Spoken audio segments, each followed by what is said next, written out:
My name is Jim Tinstman. I live in Hilliard, Ohio. What made me start running? That is a very good question because about age 44, I went to buy another suit from John, my tailor. He was very honest with me, and John said, "Jim, you can't buy a suit. Your belly's too big."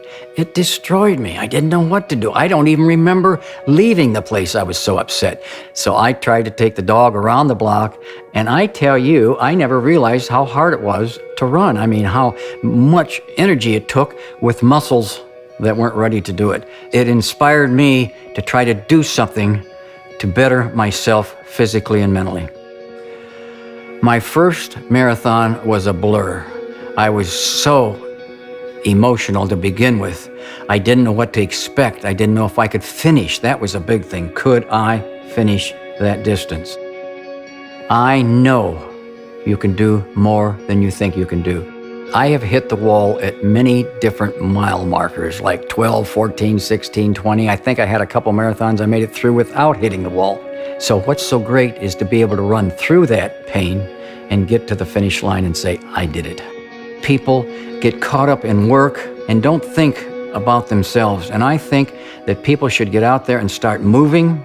That's one word I use many times. Don't worry about it, move. Setting records, I think it's so interesting because I set records for myself.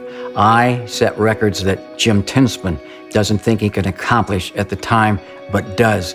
I am not fast enough to set world records, but I'm very happy with my personal records that I set.